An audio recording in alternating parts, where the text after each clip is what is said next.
Chismis na Baklita!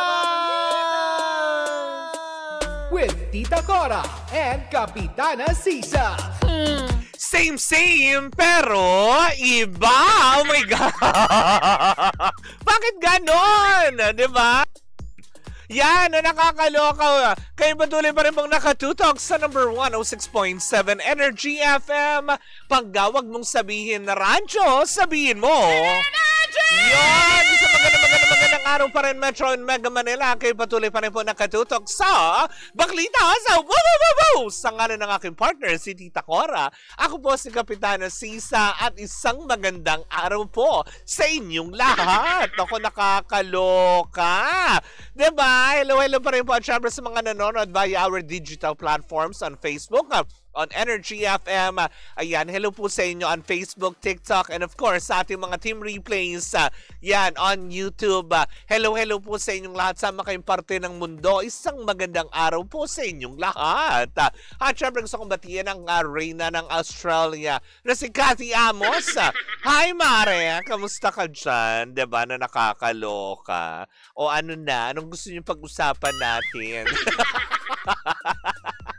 Nagtanong ko ano nag-uusapan na nakakaloka eto na nga. Diba? Pero bago kayo bigyan ng chika, naku, bored ba ang araw mo? Well, kung naboboard ka, eto, meron akong magandang suggestion para sa'yo. Sino bang may ayaw ng fun at exciting na laro, hindi ba? Kung boring ang oras mo. Diba? Kung mahilig ka mag-tong its at iba pa, tara na sa Game Zone.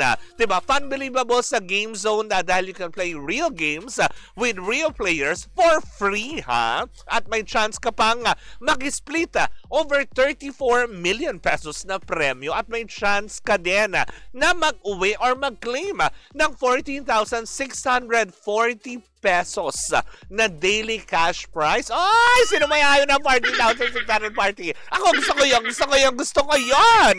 Diba? Ang makukuha nga cash prize or cash credits ay pwede mo palang ilaro sa iba't ibang mga games, diba? Pwede mo rin tong i-cash out din kung hindi mo na Betty May mag-play-play. Wow! Mag-Betty May mag-play-play. May dalawang event araw-araw. Chika na ba? You can visit gzone.ph or social media accounts nila on Facebook, TikTok, and Instagram at Tara Game Zone. Chika na ba sa Tong Its? Well, tara na sa Game Zone. Diba? Tandaan that gaming is fun lang. Visit pagcor.ph/regulatory or you can email them at keepitfun@pagcor.ph. A promo run from January 1 to December 31, 2025. EGLD permit or reference number MKTG 2024-2564. Tandaan po natin that gaming is 21 years old and above only. Game responsibly and keep it fun. O, diba? Dapat naman talaga ganun. Diba? Pag medyo petsa di peligro na nga, gaya ng narinig nyo kanina, huwag nyo nang habulin yung talo nyo. Pahinga na. Diba? Ipahinga na yung mga ganyan. Hindi yung hindi ka na nakakabayad ng bills, hindi ka na nakakabayad ng ganito. Diba? Tapos, alam mo yung nangungutang ka para lang ganun. No. Pag petsa di peligro or pusta di peligro, diba? Itigil na. Kalma-kalma din, diba? Tomorrow is another day. Baka ito yung araw nyo, hindi kayo talaga buenas, ganyan. Diba? Yung mga ganong aspeto. Pero eto na nga.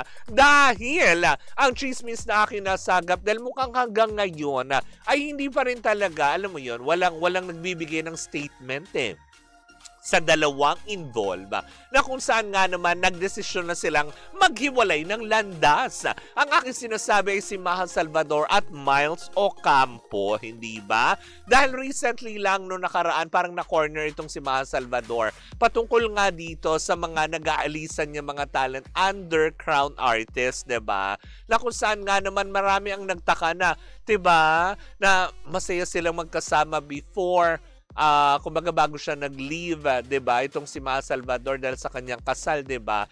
Na sa Itbulaga magkasama sila hanggang sa inadapt nga niya itong si Miles Ocampo papuntang Crown Artist at si John Lloyd nakasama din niya, 'di ba? Pero ang pinaghihiwagaan lang din ng mga utawnes na bakit kay John Lloyd nagbigay siya ng kumbaga impormasyon, bakit nga ba umalis or pinili ni John Lloyd na umalis sa kanilang bakuran, sa kanilang Crown Artist Agency, 'di ba? Na nakakaloka. Samantala dito kay Miles Ocampo ay deadma siya. So ibig sabihin ba nito ay meron bang hindi magandang nangyari sa kanilang dalawa kaya nagdesisyon din itong si Miles Ocampo na pumirma na ng kontrata under All Access to Artists or AAA na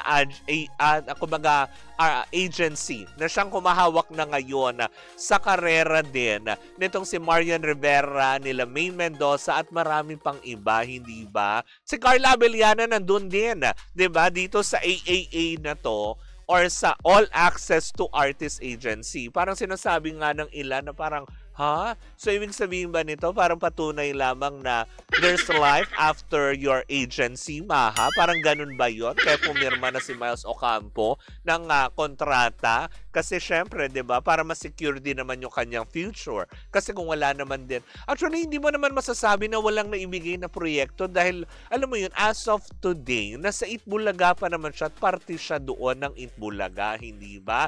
So, ibig sabihin, hindi naman, kaya naman din, di ba, kung matatandaan natin, bakit nga ba nakapasok ng Itbulaga? Correct me if I'm wrong. Bakit nga ba nakapasok ng Itbulaga si Miles Ocampo through Mahas Salvador? Tama ba ako? Mali. Diba? Mag-comment kayo dyan. Yung mga chismosa nating kapitbahay.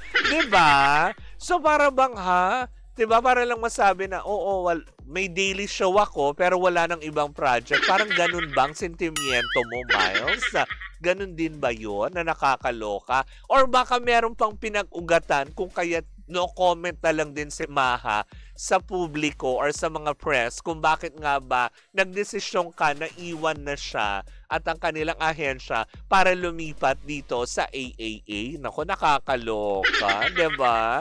So, parang hanggang ngayon kasi silent treatment, 'di ba? Walang kiboy si Miles, walang kibo si Maha, 'di ba? Wala naglalabas ng official statement at para bang palaisipan sa mga tao ngayon at sa kanilang mga taga-subaybay kung ano nga ba ang pinagmulan, bakit, 'di ba? Kasi maayos naman eh. 'Di ba? Mukhang maayos din naman mag-handle ng mga talents itong si Maha Salvador at ang kanyang asawa na si Rambo Nunez under Crown Artist, 'di ba? Pero bakit nga ba? So palaisipan pa rin yan talaga sa atin.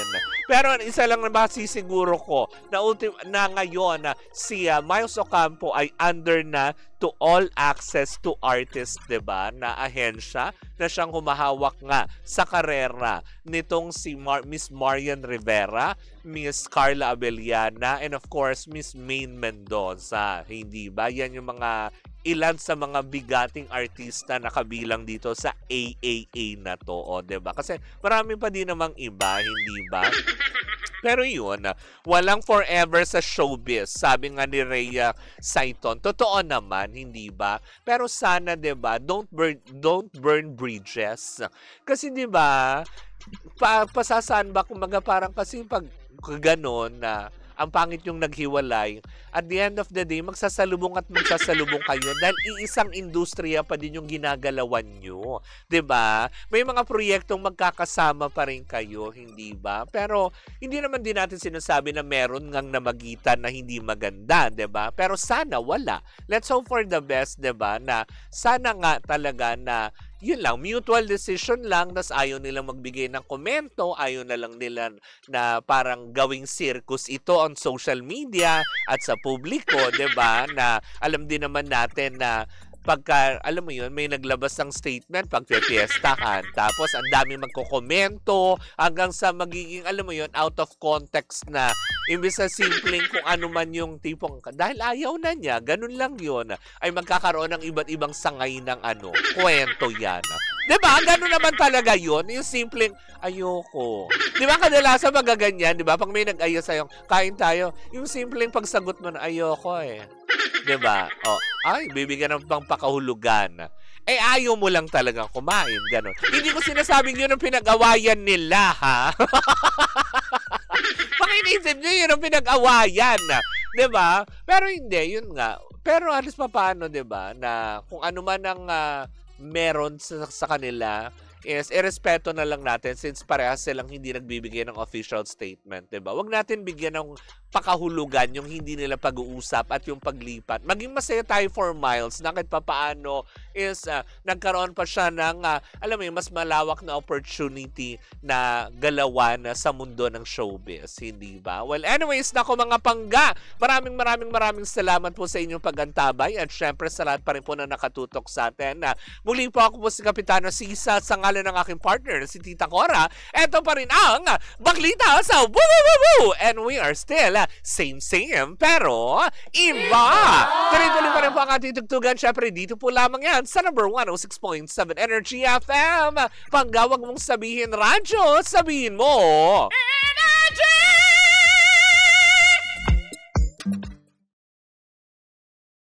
Hi Pangga! Ako po si Gandang Kara and don't forget to follow us sa lahat ng mga social media platforms namin at Energy FM 106.7 sa Facebook, sa Twitter, Instagram, YouTube, and TikTok. At samahan mo na rin ako sa aking programang Hot Stories na lagi po akong live 12 noon hanggang 3 p.m. sa TikTok Live or sa Facebook Live. Ako po ang nag-iisang chicks ng radyo, si Gandang Kara. Panggawag mo sabihin radyo, sabihin mo Energy!